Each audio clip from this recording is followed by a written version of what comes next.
à tous. Merci de votre participation. Pour écouter notre session en français, veuillez cliquer en bas de votre écran sur l'onglet Interprétation et sélectionner le drapeau français. Hello, bonjour, habari za leo. My name is Jakudu Guya. My name is Jahan Biku. My name is Rashik Fatah. I'm the director of Our Future Cities. On behalf of ICLEI Africa, the African Centre for Cities, Our Future Cities and partners, I'm excited to welcome all of you to the Rise Africa 2021 Action Festival. Rise Africa has been growing as a platform of thinkers, doers and enablers, committed to inspiring action for sustainable cities. Rise Africa is about building active networks across academia, government, private sector, civil society, and the arts. Our entry point is based not on articulating problems, followed by proposing solutions, but rather on celebrating our cities as places of innovation and culture, while asking what more we can do to make them more sustainable, inclusive, and vibrant. This festival is hosting 46 sessions from across 16 countries in Africa and the world. Every session aims to share new ideas, showcase ongoing actions, and launch new initiatives by bringing participants together to chart a new route forward. We hope that the festival program will inspire you to commit to one or more specific actions that you or your organization will take on. As this session closes, you'll be redirected to a survey in which you can articulate these actions. We will follow up on these committed actions throughout the year and offer resources, connections, and support. In this way, we are testing the idea that events can galvanize action, and we hope that you will join us in this effort. Beyond this session, there are many ways to take part in the festival. Register for further sessions.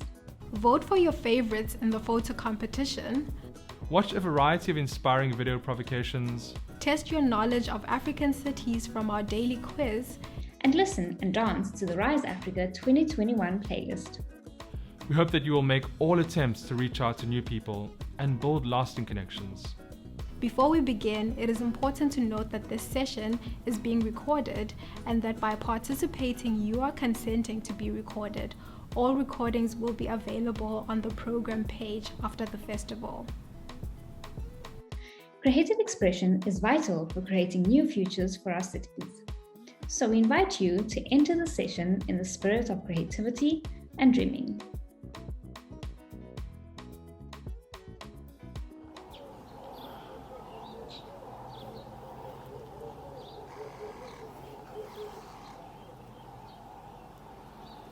When inspired fires fly. We are moving into the city again this morning. Our dreams tucked under our arms and the bags under our eyes overflowing with hope. We are moving the city again out of mourning, cleaning our streams of consciousness with floodlight ideas to illuminate the workings of our inner scope. We've masked our intentions anew. We've strengthened our bones, calcified our resilience, and merged stillness with our minds using breath as the sinew.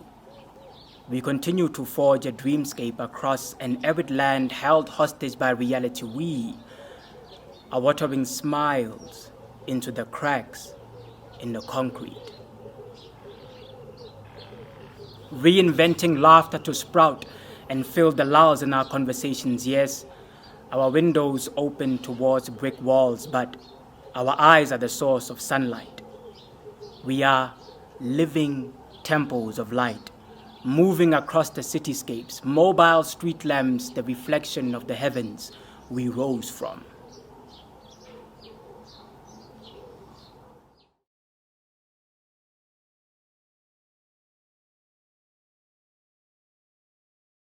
Everybody, a warm welcome to everyone that's joining us today for the Hidden Flows photographic dialogue from wherever you are in Africa and in the world. I'm Jahan Biku. I'm a professional officer at ICLEI Africa, and I'm delighted to be with you here today and also to be part of this very exciting Rise Africa Action Festival. I hope that you've been enjoying the sessions as much as what I have, and that you've made many connections during this last few days. I'm definitely feeling very inspired by everything.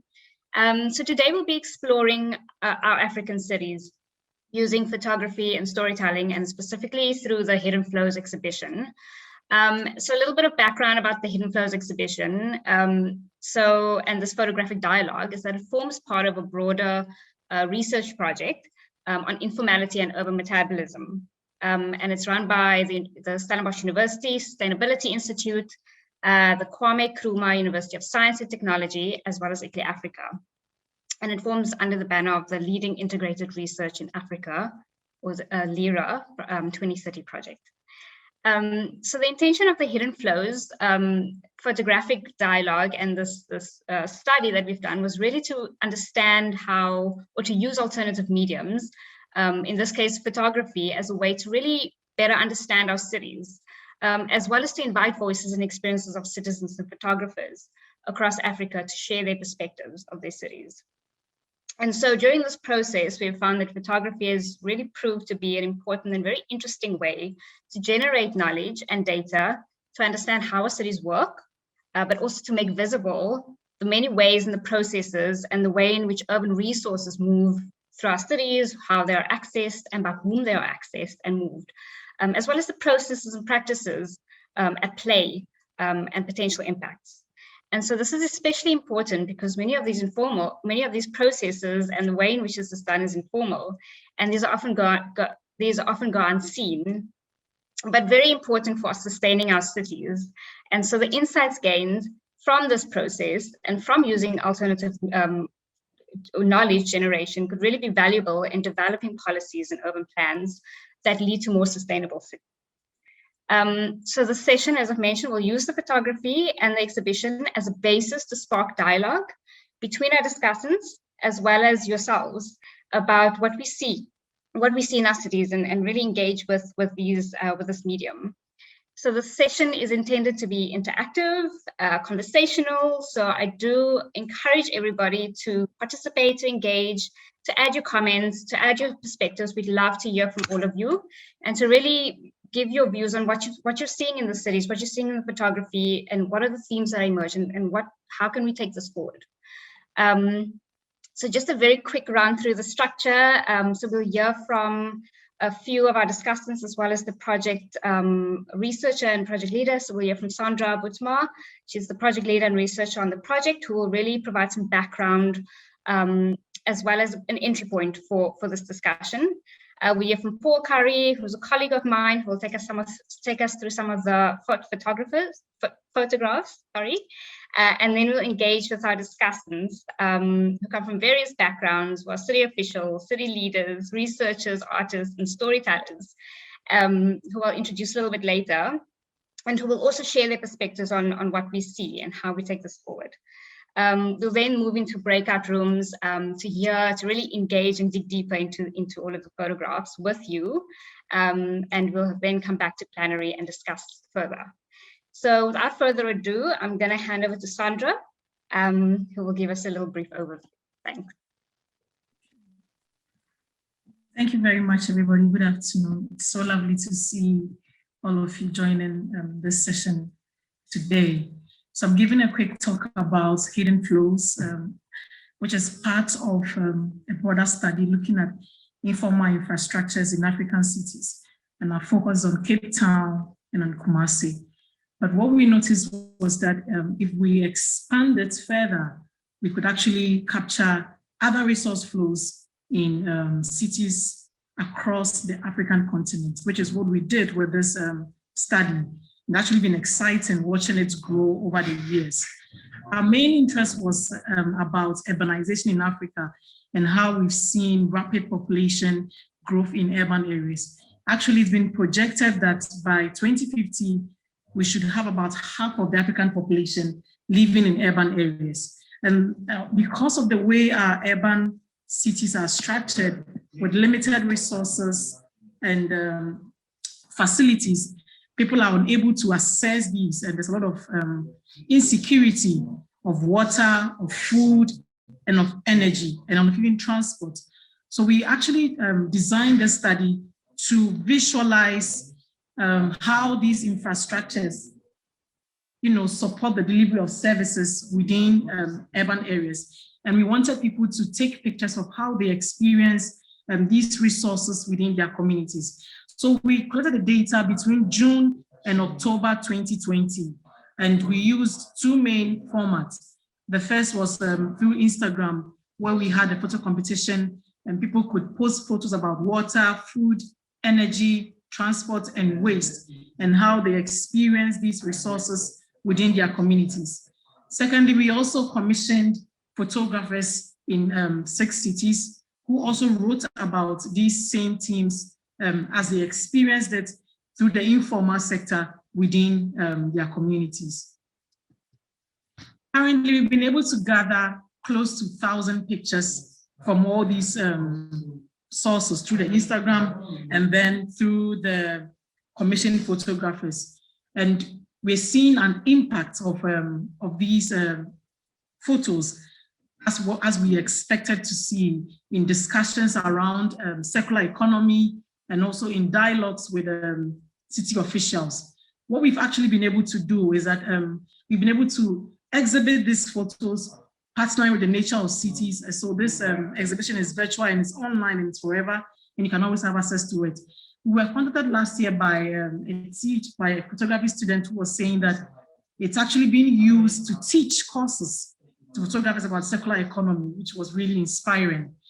With city officials, we've been able to use these exhibitions to have conversations with them, to raise awareness about resources in cities, to create critical reflections, and to also facilitate social change among city officials and stakeholders who are involved in the urban scene when it comes to these essential resources that are needed in cities. So today's session is actually one of such discussions where we're going to look at the photos and share our views and our perceptions about what it tells, what do you view or what you perceive when you see that image, and then what city officials can do about it. And also at the community level, what we as urban residents seeing these images can take and do as a result of what we see. So I'm very happy to be here with you this afternoon, and you are mostly welcome. You are warmly welcome, and we look forward to having a very fruitful interaction with you. Thank you very much. I hand you over to Jehan.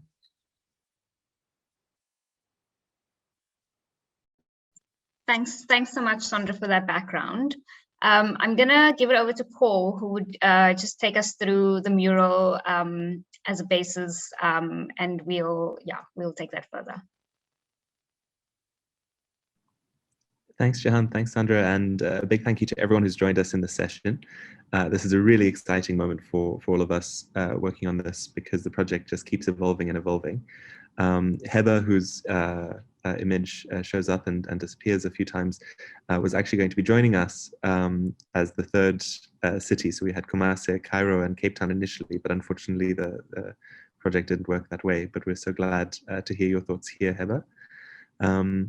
And my role right now is just to make sure that you are all able to access the mural, which is this wonderful platform for everyone to be able to add comments here and there, because in 2 hours, there's a wealth of information that we're not able to process. And as Jahan has mentioned, we want this to be a dialogue, what's a dialogue equivalent of 25 people? We want your voices to shine through, and so we're going to endeavor to stop speaking as fast as possible and go into breakouts. But if everyone can please click the link. I know I will share this multiple times as new people join, so excuse the spam in the chat. But if you can join the mural, what it looks like is a whiteboard space. This is the Hidden Flows exhibition, which I invite you to look through at a later point. We've put the link in, which is a wonderful show of the images. But this is the mural space. And so the first things you need to know are how to navigate it. In the bottom right of the block is a zoom box, and you can click the plus to zoom yourself in. Your mouse wheel or your laptop, if you can use actions, will also allow you to navigate by dragging on the whiteboard, or you can navigate by moving yourself around on the bottom. And so the idea is that from afar, yes, they're teeny pictures, but the aim is that you zoom in and can really get a nice look. For example, as this image from Naibi shot it. So the images you're all seeing here were submitted to an Instagram competition called Hidden Flows. And these are a number of the shortlists. And what I'm really excited to see is that we've had a new addition from our latest photo competition by Temba Middleman, who's in the session right now. So I hope that you'll share your thoughts on this. And when we saw your pictures added to the new competition, we thought that they are a great reflection of how we can understand our cities through materials. So looking forward to hearing your thoughts more deeply on them. So that's how to navigate. What you can do is, if there's an open post-it, you can click in it and type and say, gets. I spelled that completely wrong. Or add your more substantial comment than that to, me please, Rashik. And add your comment, more substantive comment to the images. And what we're looking for is, why is this image powerful to you? What themes do you see that relate to African cities? And what should our city practitioners, be they city officials in the city or researchers or civil society mobilizers, what should they do based on the themes we're seeing? And I'm just going to share some reflections on two artists here. Firstly, this image here by Muhammad Ali, to me, captures the essence of the whole project, which is how resources are integrated. You can see lack of drainage in Kinshasa, so we've got a water issue. We've got someone pulling materials, moving materials, and so you've got a mode of transportation. And the central feature of this is a person. And what we've tried to illustrate through so many of our reflections on this project is that people are both infrastructures and beneficiaries of infrastructures in cities. And so how do we support people who are moving resources through the city better? And how can we make sure that everyone in the city has access to specific resources? Staying with Muhammad Ali, I love this series because it shows very effectively the interconnection between transit areas and retail. So here is a woman selling books next to a market, next to a taxi station. And so when we're thinking about urban planning, how are we designing to incorporate or support trade next to these sites? You know, the big joke, for example, in Lagos is that you can do all of your grocery shopping on the roadside while you're stuck in the traffic going home. So is that a feature of the city that we wish to celebrate? Or is it a feature of the city that we need to change? And how do we do so in a way that's inclusive of different agents' interests and desires in the city? There's a wealth of beautiful pictures in here. I've just chosen one by there. And I wish also to highlight from Calligraphy this beautiful series of people selling. And Jahan has pointed out as her key theme for this one that most of the people selling fruit on the side of the road are women. And so it brings up our theme that we revisit on gender roles in retail and who is doing the selling and who and how do we need to make allowances and support for different people's needs in retail. So I think that's me. Please be informal and maybe raise your hand if you're having trouble getting onto the mural. I'll try and send you a direct link. But we want to make sure that you have access to this so that you can join and add comments yourself. Thanks, Jahan. Thanks so much, Paul. And yeah, do put up your hand if you want to add some comments now or after the breakout session. Put on your cameras, unmute, and let's have a conversation. It's definitely more of an informal session, and we just love to hear from all of you. So before we go into the breakout rooms, I'm going to invite some of our discussants in to share some of their perspectives and just to sort of set a bit of a scene and the basis. So at this point, I'm going to invite Tamsin Faraga, who is a resilience officer at the City of Cape Town, Gloria Gloria, who is the CEO of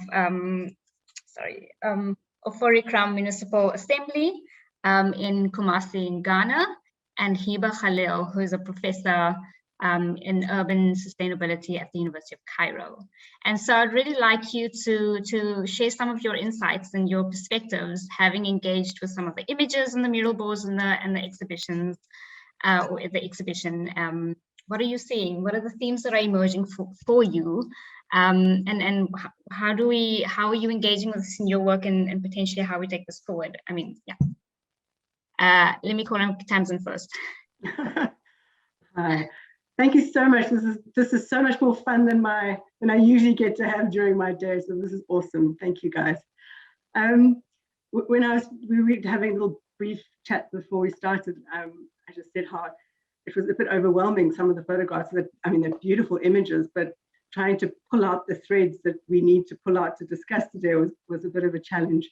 But if I think back to my first impressions, and then tying it back to what Paul was saying around, people are really an important part of the infrastructure. That comes through incredibly strongly. And then when you start to kind of drop into how people actually interacting in their environments, we don't design the environments for people, really. There's a lot of, there's a lot of infrastructure, but there's a lot of infrastructure missing in a way. I think one of the most important things that I think is missing is green infrastructure.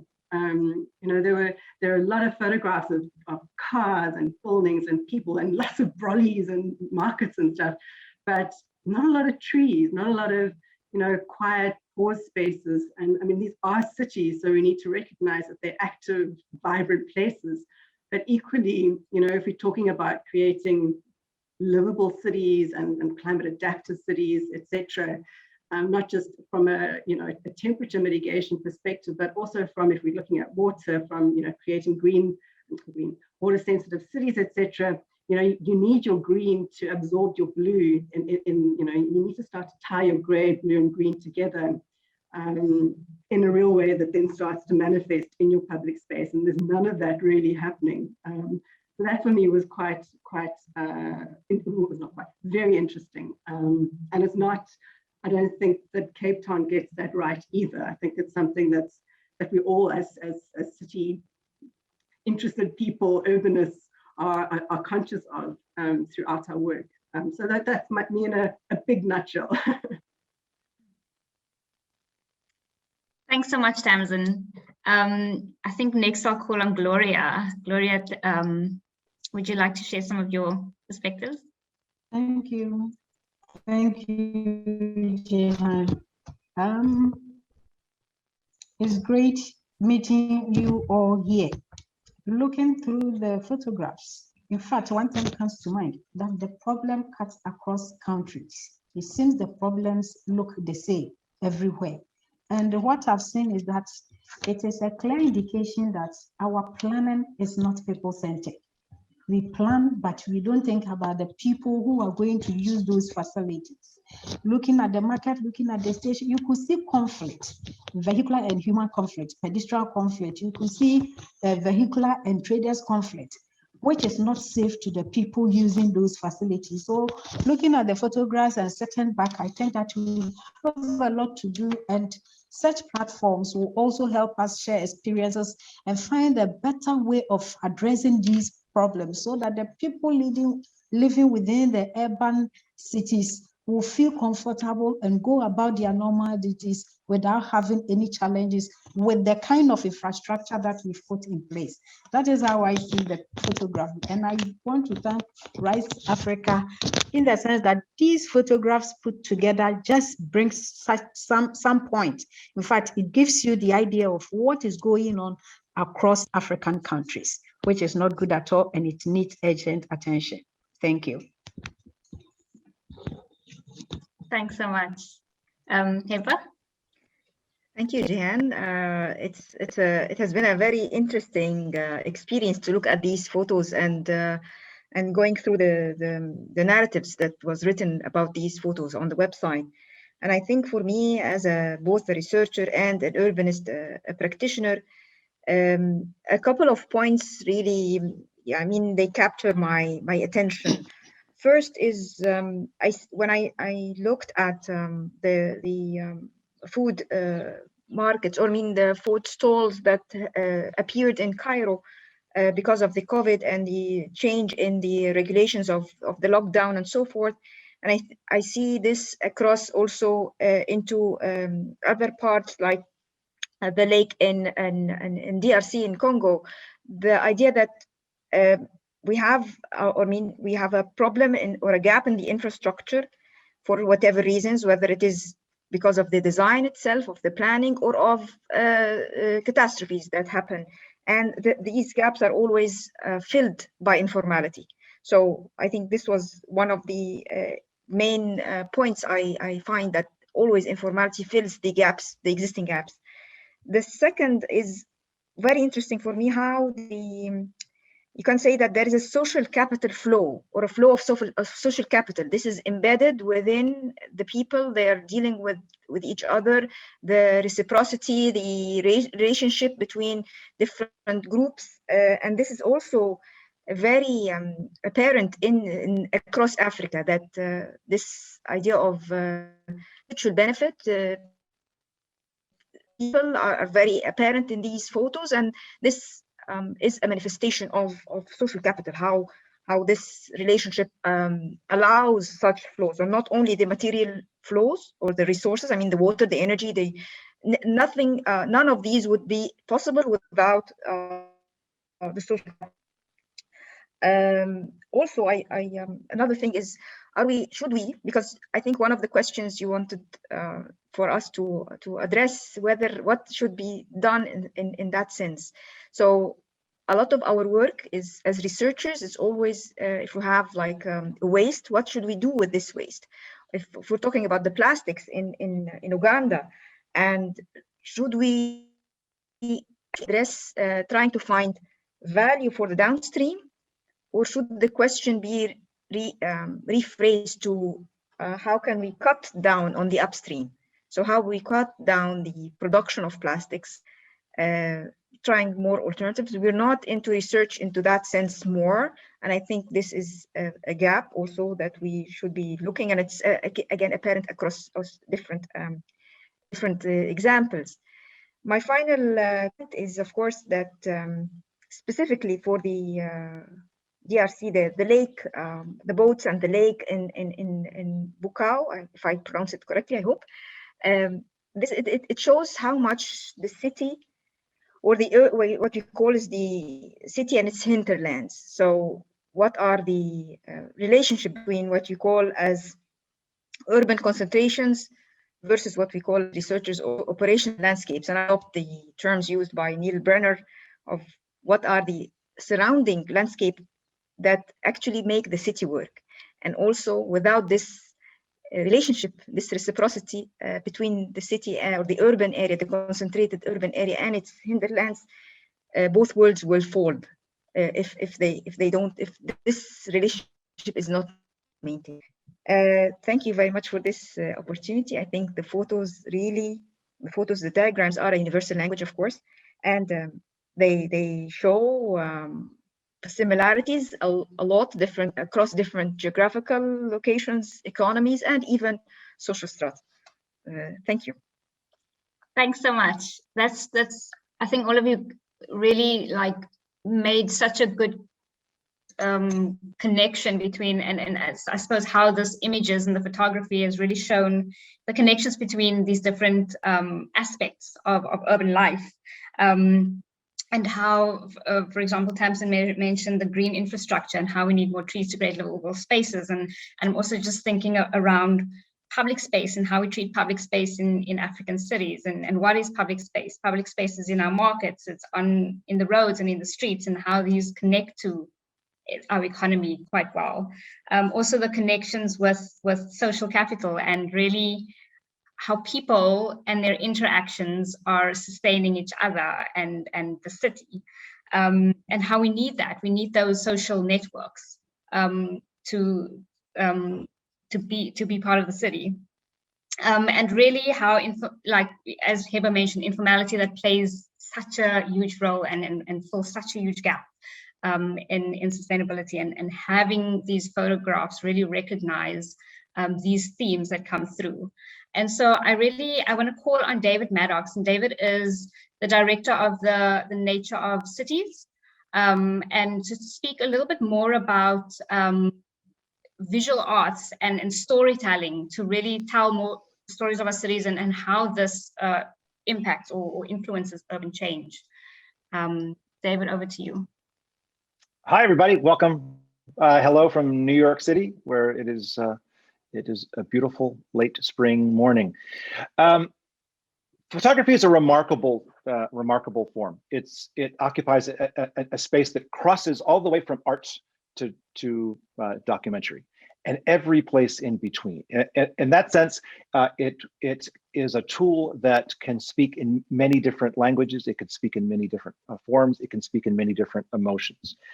And the photographs that we see here occupy a number of those different points of view, from art all the way to documentary form. Another exciting thing and remarkable thing about photography is virtually anyone can engage with the idea of photography with tools that they have probably in their pocket. You might know an organization called Witness, which originally started many years ago to put cameras in people's hands to document human rights abuses around the world. And so they would send cameras to people, and people would document those human rights abuses and make them public, and send them to the organization, and they could be advertised and talked about. I was at a party, gala for them not long ago, and the executive director said, our work has changed so much because everyone can do this now. Everyone, just about everybody, has an object in their pocket that can record these ideas around the world. That's true in this photography exhibit as well. And in that sense, I find photography occupies an important space in between other forms of conversation. There's science and scientific papers, there's policy briefs, there's art. Photography occupies a space in the middle of those places. In that sense, it's a liminal space that can interact with all of them in both evocative and emotional ways that are really important. In that sense, it's a magical space. It's a form that is details beyond magic, but also magic beyond details. And I'd like to say that in that sense, it's a 1 + 1 = 3 form that can lead us in different places, in imaginative places. Now, words like improvisation, intuition, imagination, invention, inspiration, these are not words that typically rest easily in the minds of urban planners and policymakers. But I would say that these are the very words, the very motives, the very things we need to actually be engaging in to carry our cities forward in ways that serve people and nature. We need to find new ideas. We should expect to find them in novel places. And there are so many novel places in these pictures there. There are so many stories in those pictures that suggest to us ideas for policy, suggest to us ideas for change. Also, it suggests for us ways in which people are improvising their lives, making their lives better in new ways. There's a way we think of informality, a word we talk about a lot in Global South context, but also in New York as well.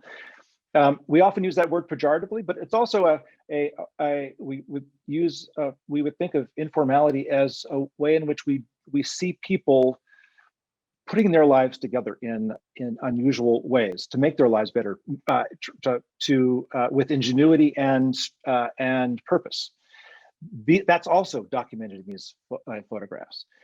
We need to find ideas in unusual places, and these photographs are photographs of people getting things done, making their lives happen. And I think we can explore these exhibits and imagine how we all might do better in cities around the world and cities in Africa.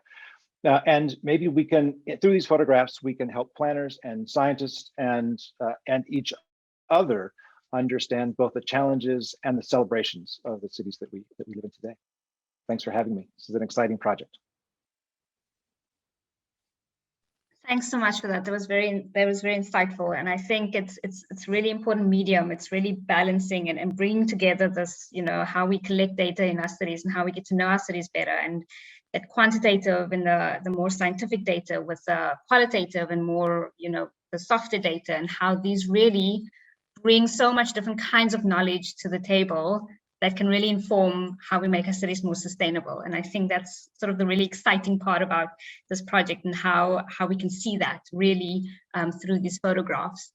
I think on that note, I am going to call that we go into breakout rooms and actually have deeper discussions around these photographs with all of you.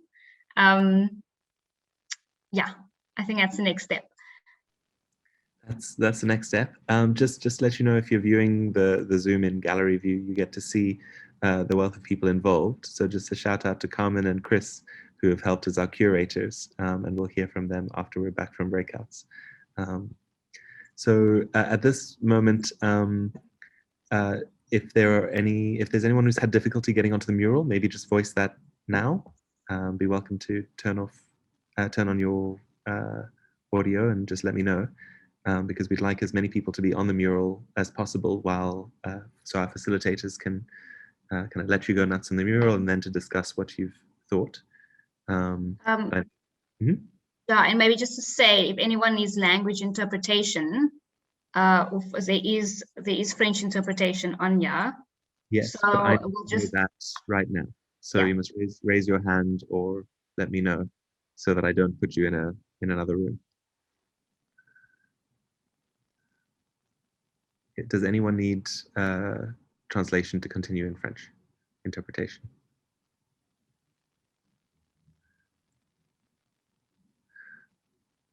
Brilliant. Okay, so looking forward to the session. I'm going to open the rooms and we'll have 30 minutes or so, but we'll check in with our facilitators. If the conversation is just so energetic, we can go for longer.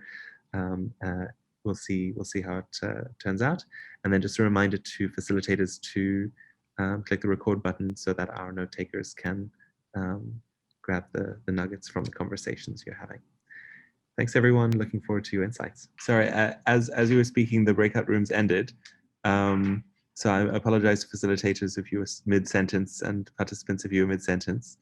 Jahan, are we doing breakout rooms again, or are we going to continue our conversation in plenary? You're on mute. Yes, I realize that. I think we can continue the conversation in plenary, and I'd like to hear from everyone. I think how their experiences have been with engaging with the photographs, and what everyone has seen emerge.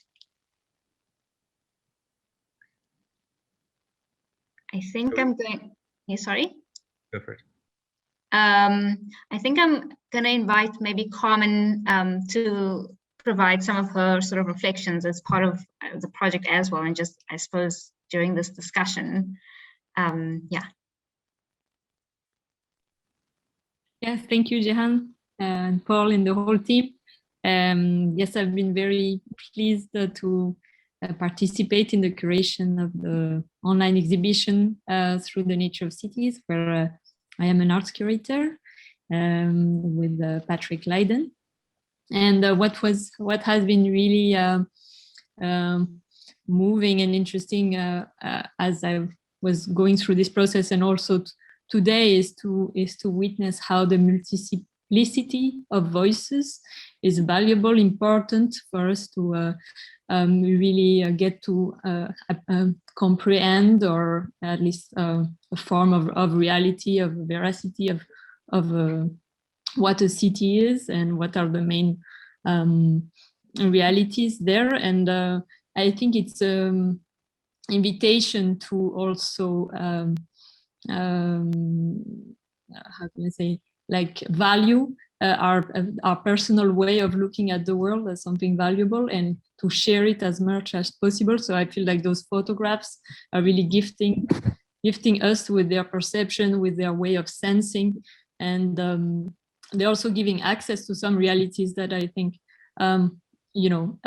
many of us don't have access to. So it feels like a big fabric that is made of threads of personal realities, and it can it can create like a larger view of what the city is. So it's been wonderful to actually navigate also this mural a little bit in that way. When you zoom out, you have this big colorful and picture, and then you can dive into those smaller local narratives. And I think it really reflected also on that experience. So thanks. Thanks for that. I'm so keen to hear from some of the photographers that were part of this process of shooting some of the images, but also on their reflections on the mural board and the breakout rooms and the discussions and all of that. So we have Fawaz with us. I'd like to hear from Chris, Shanae, Timba. It would be great to hear some of your reflections on your photography, but also on the greater, the work on the mural board. Let me call on Shanae first. Thanks, and for this opportunity.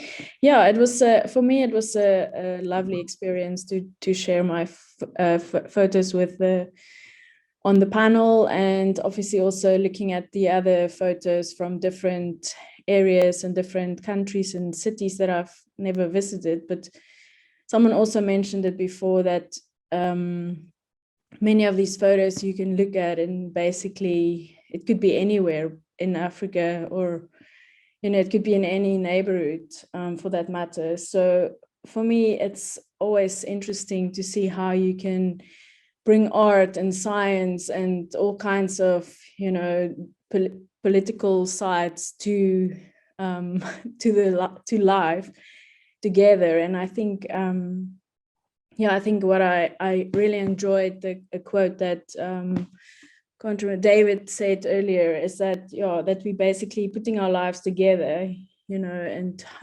how to make it easy for ourselves, and how we then kind of capture that moment, and that in that moment, it kind of means something to you, but something else to another person. And I think that's the beauty of art and of photography.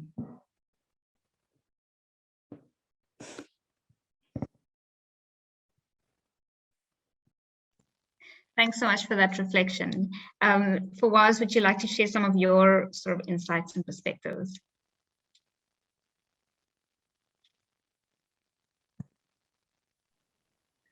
Looks like the internet might have frozen. Yeah. Okay, maybe I'll call on someone else along. Chris, perhaps reflecting on the process. I know you're very close to working with us on this project. Go for it.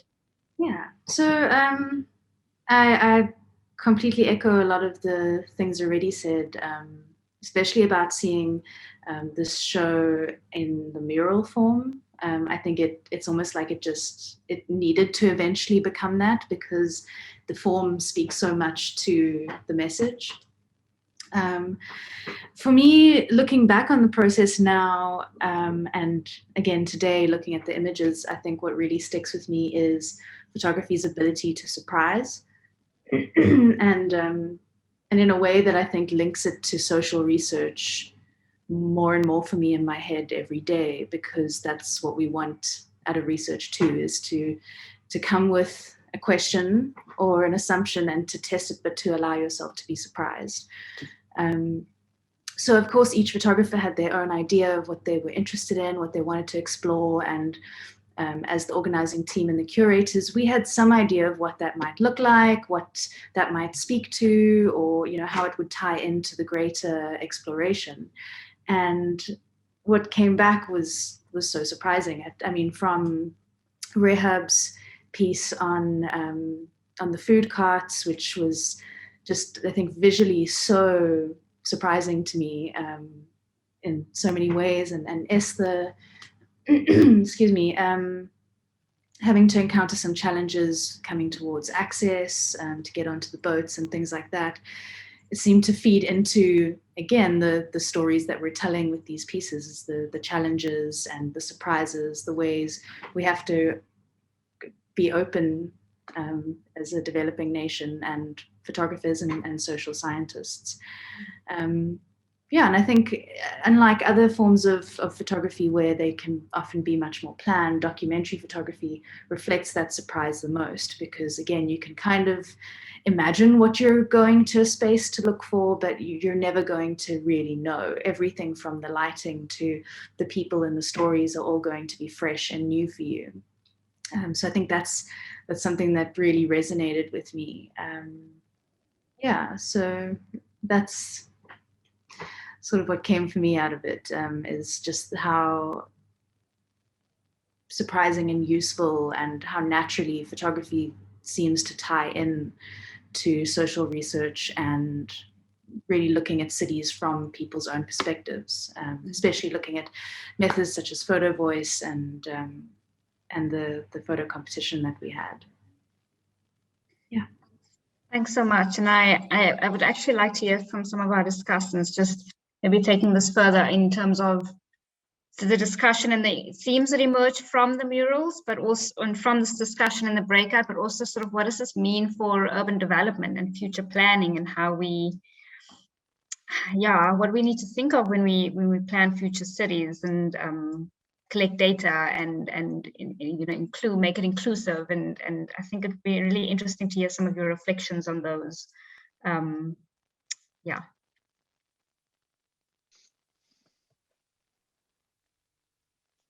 Does anybody want to go? David. This reflects something. Fawaz is back, by the way. It reflects some of the things we talked about in our breakout room. There, on the one hand, and how the photographs can connect to the idea of policy and conversations with policymakers. One of the things we talked about was who were the photographs who came to it, and how were they curated? And the sense of it's, in terms of social science research, it's not a random sample at either stage, right? It's not a random sample of photographers. It's not a random sample of the places or the things that were photographed. That's not a criticism of the event at all. It's just it's an expression of what this exhibition was. So how can they be useful to policymakers? And I was reminded of something that ICLEI also does, the walking tours, of the policy walking tours that you guys do, where you get policymakers and local practitioners and activists walking in a place to have conversations about how to make them better. And in that sense, these photographs as a policy instrument are similar to that.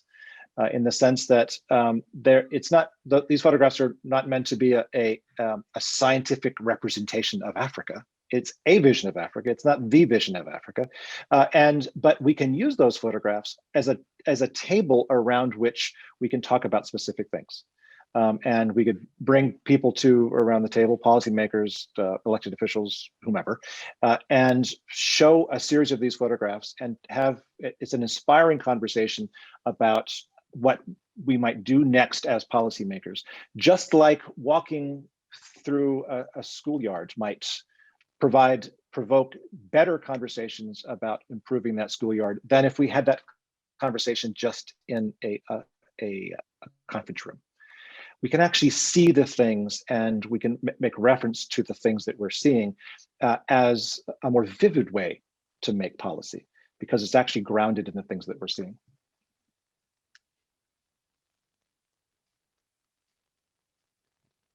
Thanks, that was really interesting.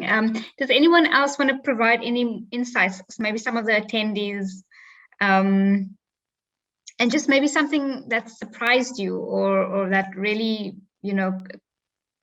created a bit of a light bulb moment, or in engaging with these photographs? Does anyone have any other reflections? I'd just like to build on what David was saying. Didn't have any light bulb moments, but it is Thursday at the end of a busy week, so I'm not too surprised. I think, as someone who works in the policy space, it is quite easy to take the easy road and not leave your desk and not go and see what's actually happening on the street. And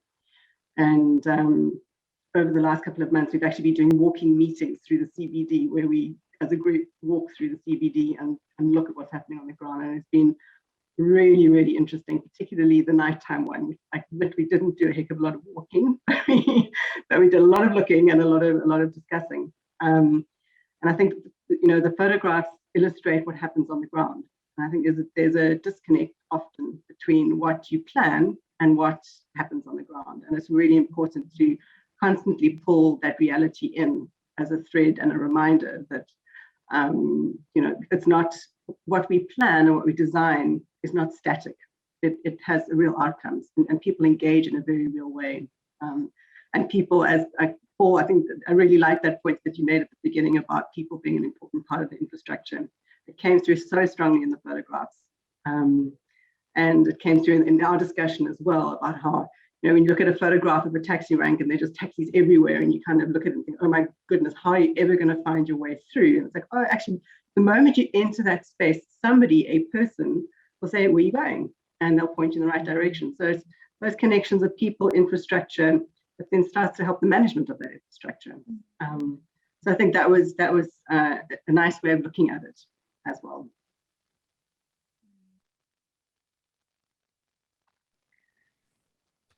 If I should add. Oh, Fawaz is going to. Yes. Okay, so if I should add to it, my role as a photographer and documenting this sort of stuff, it's for me before, it's usually very easy to like look over electricity and not kind of like realize how useful this resource is among us. But I mean, with photography, I've been able to explore and kind of like shed light on this little stuff we see in our daily life, but we're not like fully conscious of how much we need it and how much we're getting it.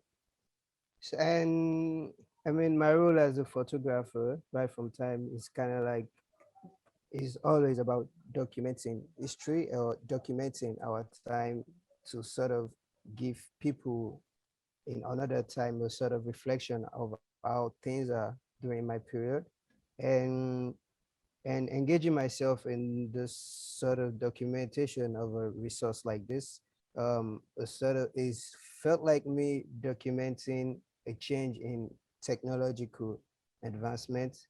I would like to look at it that way, because I mean, power wasn't in all, it didn't come at once in all this form before. It's kind of like a gradual thing from lighting fire with wood to light bulbs to other form of energy like coal and all, over time to solar energy, as we can see it. So I mean, it was just interesting looking at this technology change for me with the photograph and shedding light on in my region, basically. Thank you.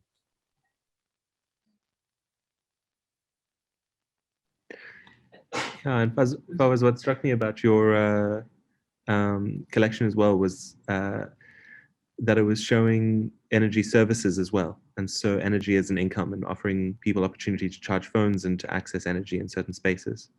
And I thought that was quite powerful. And on Tamsin's point of walking into a taxi rank and someone will come and help you, our big critique of the smart city as a techno approach is, well, can we have a smart city which actually is about making people smart and increasing connection with people, as opposed to what technology is often used for, which is taking people out of the equation and just doing it automated for you. So beginning to ask people, for example, waste pickers, what do you need? Can I separate it for you so they don't have to dig through your trash? And so how can we put the people element back into how our infrastructure works, and not see it as an inconvenience to engage?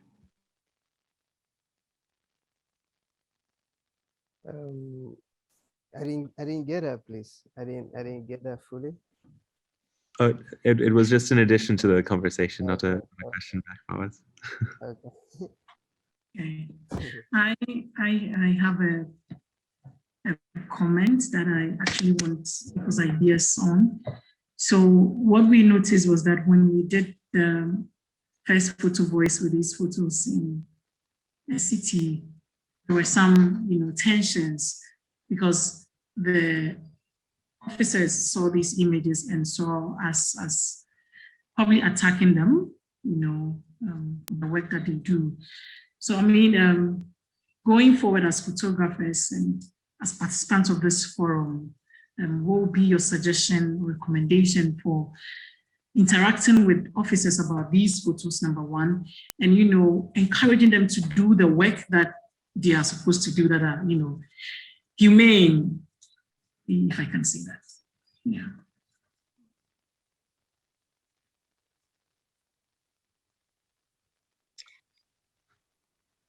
Yes, go for it. Gloria, you want to take that?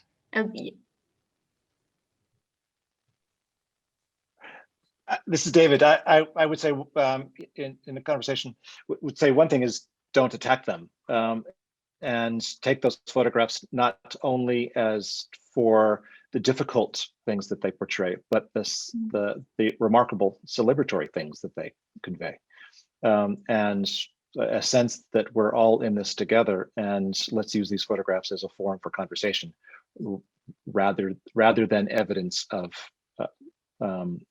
malfeasance or poor behavior somehow. Yeah, some cases things are bad, yes, but let's also, if you want to have a conversation, a productive conversation with people who are different from you, you can't spend all your time attacking them. That's just more contestment.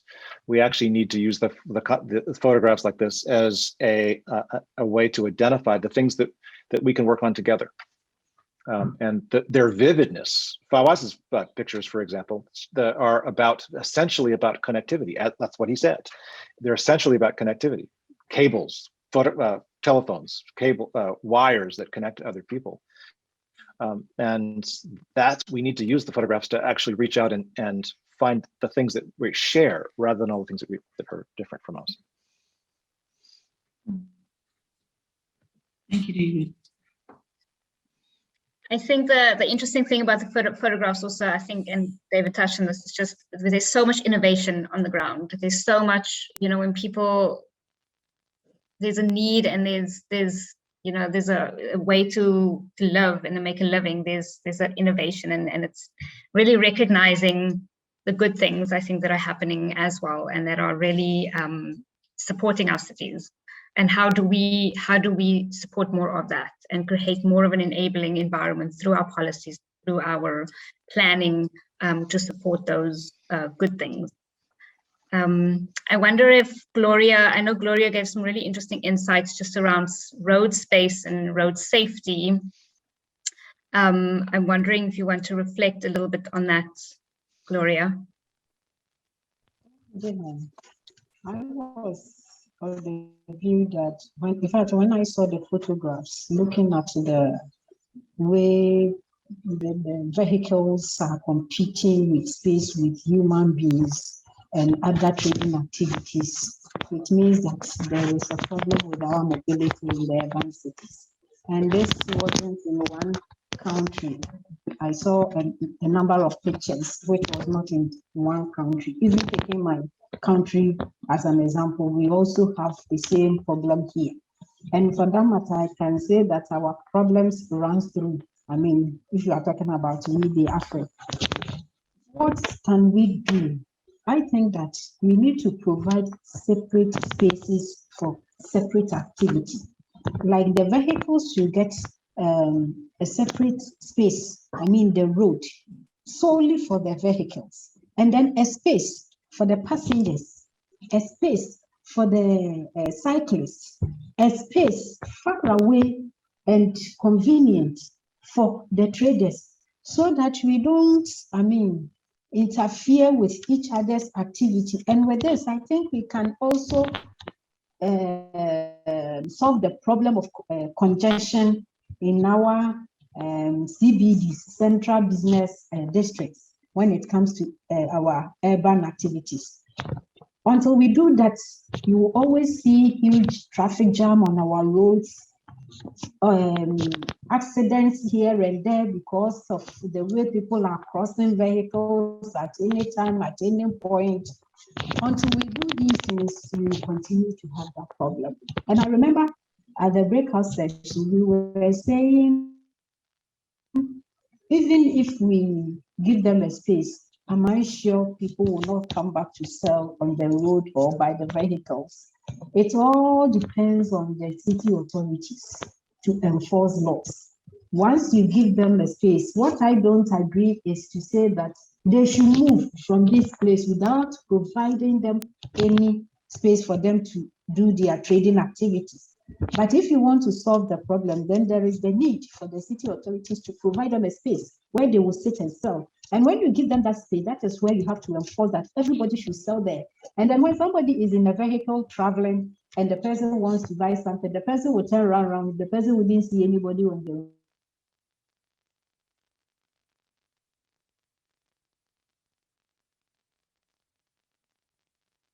We lost Gloria.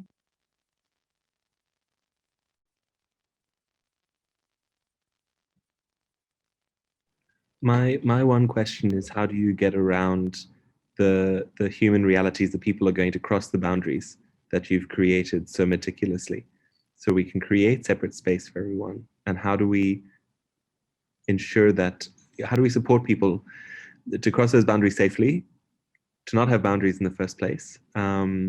That's a very poorly articulated question, but I'll leave it.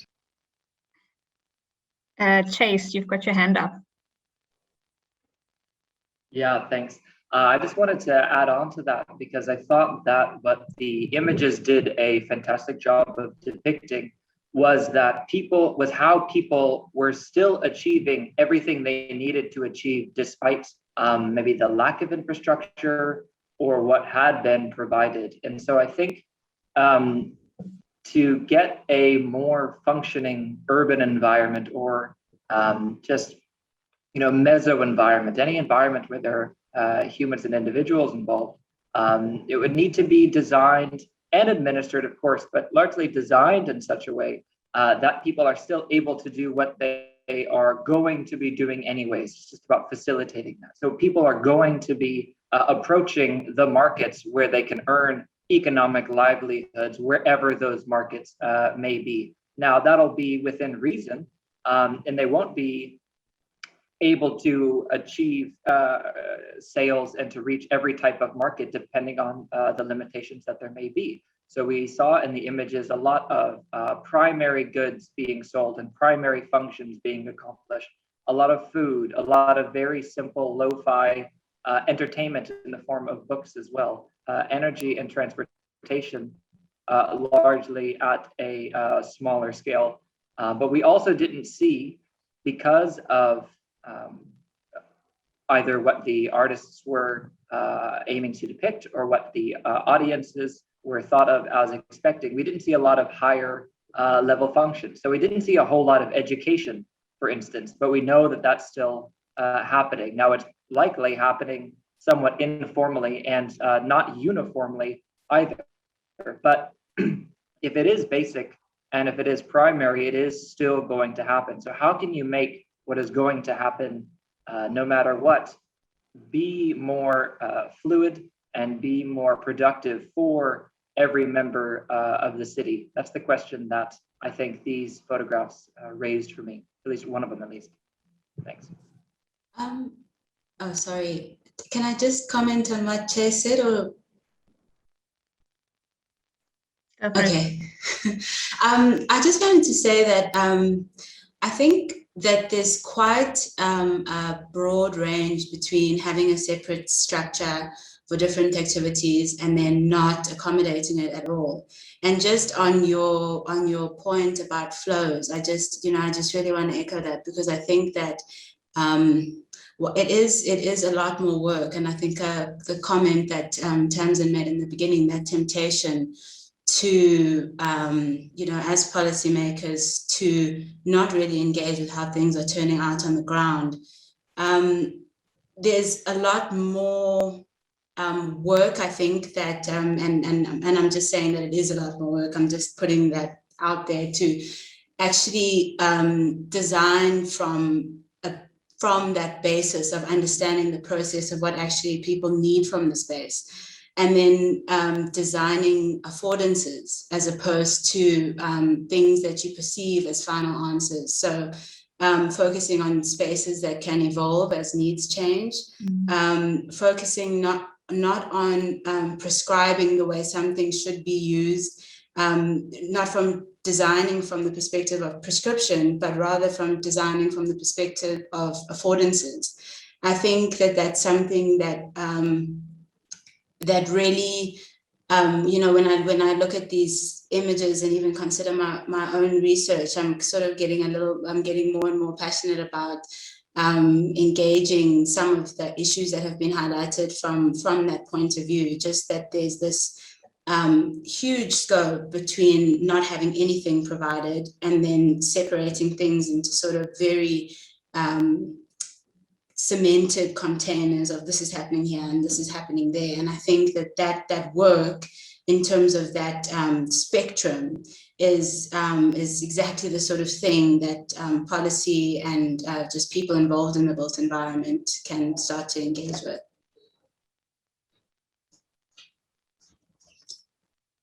Tamsin? That's a gorgeous introduction to what I was going to say, and what I'm going to say. I think one of the things that the photographs certainly bring home is the reality of what I'm going to only speak about the cities, South African cities and some of the African cities that I've been in, and that's that tension of the formal and the informal. And as planners, the tendency is to deal with the formal and to expect that the desired outcome is the formal. Whereas the reality is that that's not the case. There's always a hybrid. It's just a question of how far over, the dial moves, to what extent it's informal. And I think we probably all agree that we're heading towards greater informality within our cities because we actually just can't provide the formal infrastructure that we would like to provide. And so how do we then enable and facilitate what happens within that gap? Planners, there's a plan is a plan. It's like, it's finite, it's directed, it's clear. And in some ways it does need to be that, but there isn't a lot of, I don't think a lot of planners are trained and skilled in understanding that we need to have those buffers and we need to accept that we don't know how everything's going to turn out. And I think what's lovely about the photographs is that it shows us being city officials and policymakers, how people are actually getting by. So it's actually what is happening on the ground. There's a lot that is happening that is not to plan, it's not to policy, it's people getting stuck in and dealing with it on their own in the absence of support from government. And I think that's an important reminder. And going to Sandra's point about officials feeling attacked, I'm sure they do, and going to David saying we shouldn't let them feel attacked. I think sometimes we do need to make officials uncomfortable. It's not, if we're not making people uncomfortable, and you don't have to do it in a confrontational way or, threaten to take someone's head off or whatever, but it's, make people uncomfortable enough to change and to at least try to do things differently, which is why it's important to constantly remind us, this is what's happening, it's kind of working, but could it be working better? And I think that is something that we're going to have to start to accept, is that everything's not going to go to plan. And what is that? I want to say we shouldn't be aiming for a bare minimum, but it's how do we make it work? Because it's not going to go to plan effectively. Sorry, I'm repeating myself now.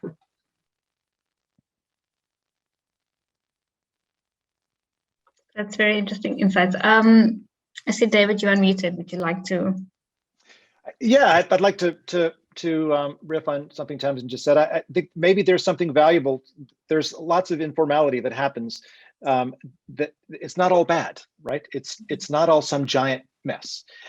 And we can think of lots of hyper formal places, cities that are not paradise, right? And so there's something there. One of the beautiful things about a lot of those pictures are about people getting things done. And a lot of some of the most beautiful ones are regard food, the transportation of food across spaces.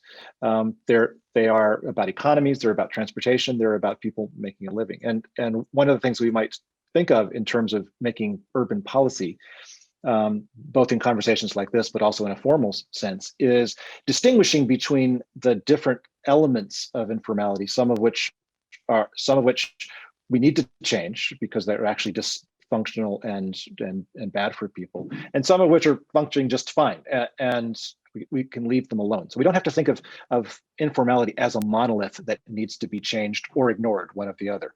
It's actually, as Tamsin says, it's part of cities all over the world. Let's pick our battles about what we might do in these ways, and try to fix the things that really need to be fixed in these kinds of situations, and let the rest of it go on as it is successfully and naturally now. I think one of the things that seems to happen in informality is that it's viewed, this is terrible, and either the informality tries to get raised away, or it's ignored completely because it's just impossible. Well, we can think of the things that we would like to do inside in these informal sectors to make lives better for the people who are living there. I'd just like to respond. There's a photograph which maybe the rest of the group also looked at of, it's nighttime photographs of food, of the guy frying and whatnot. And we all went, oh my goodness, it looks so good. It's, it was very evocative and it's quite personal. Nighttime photographs, it really draws you in. And my heart kind of sank. I was like, oh my goodness, because preparing for this, as a city official, how would you respond? And I'm like, please let's not. The moment government gets involved, the magic seems to disappear. It'll end up being a massively overlit, sanitized, boring environment, which will probably, be like that for 5 years, and then government will forget about it and it'll turn into a white elephant, whatever. Sorry, we do things really well. I'm not giving you guys a good perspective, but it's that thing of, how do you intervene in informality that supports it and doesn't kill it? And government is not very good at that. Yet. I think it's something that we could become good at, but it takes the intention to start off with. You need to intend to be able to intervene sensitively, because I think also all of this little informal stuff, it's people. It's all about people on the ground, and government isn't good at dealing with individuals. We like to deal with big things because it's easier, and it's government. So it's how do you drop down and understand things in enough detail that you can intervene in a sensitive way that impacts in a good way, rather than one size fits all and then you just nothing survives in the end. So I think it's bottom line is complexity, and how do you deal with complexity effectively? And governments are not very good at that. I'm not even we talk about African governments. I don't think any governments are very good at it. And it's just the nature of the beast of government, unfortunately. Thanks for that. And I think it is really dealing with the complex nature of our urban environments, but also that our urban environments are ever evolving. So it's not static, and we have to really think about that when we plan. And I think something that you mentioned, Tamsin, is getting uncomfortable. So we're so used to being in a specific a design or an expert or whatever, but it's getting uncomfortable with this, with these tensions and the complex nature of everything, which I think is really interesting. Is there anyone else that we haven't heard of yet before who would like to add some reflections? Otherwise, I think I will have some closing reflections from the floor. Perhaps Hiba would like to also share some of her reflections on the session. Thank you, Jan. I really enjoyed the discussion, of course, and the again visiting look at the photos more and more, and digging deep, understanding what's behind just not only what you see, but how this is taken, why is it taken, why specific collections, what can we learn across them. As I said in the beginning, informality fills the gap, and I think this is the main theme in that sense. The question remains: do we want to fill the gap? I mean, do we want to replan the gap, or should we still allow for informality to fill the gap? Is it? I mean, it is at the end of the day, this is affordable. the moment that we start really enforcing a planned environment, it becomes unaffordable, it becomes not responsive. I am an urban planner, I'm an architect myself, and I'm sorry to say that, but this is it's in many of our cities, but it's really this balance. If we allow, and again, this is about agency. Are we allowing, or is it the city for the people again? So a lot of questions these photos give me, and really keep me on thinking, what kind of interventions should be done? Is it just to, I'm not saying that I want to romanticize what we're seeing and that people are solving their problems and everything is fine and just keep going as they are. And I see some of the comments in the chat that they're doing fine, everything is moving, they're providing livelihoods for their families, so just keep them like that, or just transform them all together in a planned, forced kind of picturesque environment. And I think this is the question for African cities. How do we want to proceed from here? Not necessarily the idea of a very modernistic, stylistic planning of cities, which is happening again across a lot of our new cities in Africa. But at the end of the day, not also leaving people in poor, non-hygienic conditions, and as well as victims of environmental hazards. So a lot to be done. I have no answer for that. The questions are good, though. I think it's questions that we need to ask ourselves all the time. Arthur.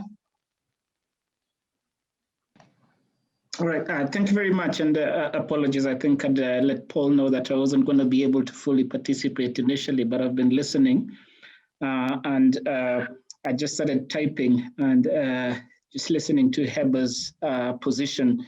I thought it was important that I add a little bit to that. So I think Paul invited me to this because I gave a session on Tuesday, and I'm an urban sketcher. So I don't necessarily take photographs, but I go in and sketch a lot of scenes from our cities. And I think the key point Heba made, most of this is around affordability.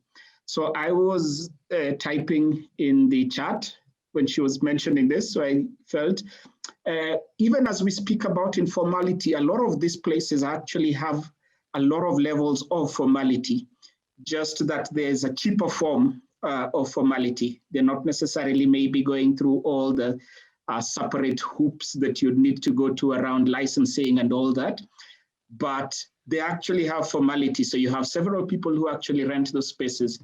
I can't go tomorrow to Kumasi and put up my umbrella and start selling in the corner of a street. Somebody's going to actually arrest me or do so. Unpacking what it is behind that is what is really difficult, and some of it, unfortunately, we can say it, creeps back into cartels or groups that control spaces. And these are the things that we really need to be thinking about. But I think critically, to Heba's point, is how do we think about the spaces that we create? One of the things I've been asking myself whenever I look at the streets is, did we provide enough space for this cheaper form of formality to occur, but also have enough space for people to walk through?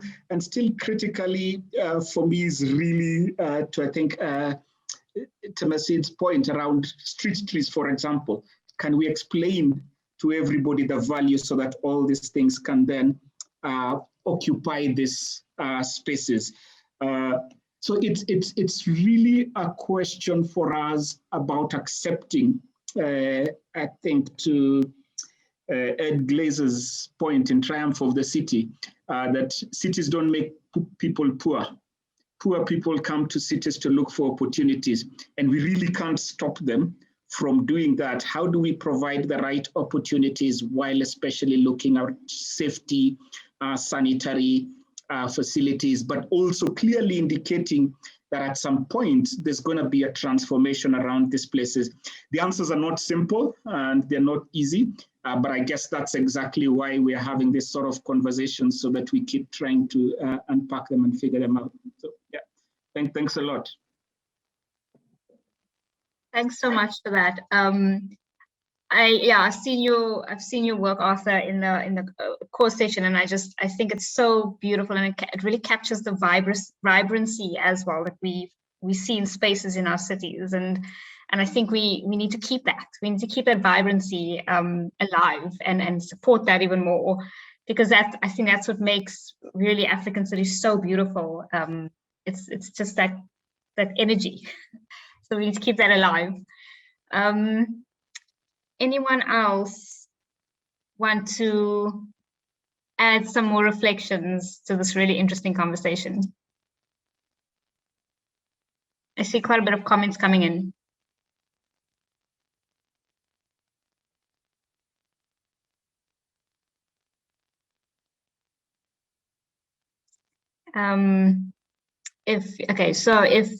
If we can maybe close the session, since it is 3 o'clock already, maybe I can hear some closing reflections from Gloria, if you would like to close us off.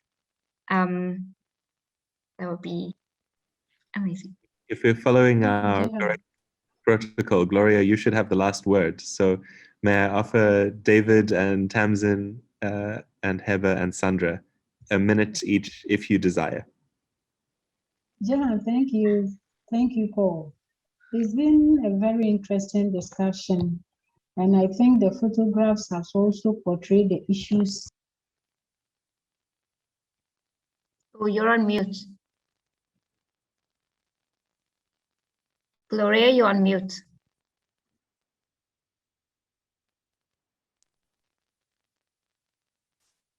Hello.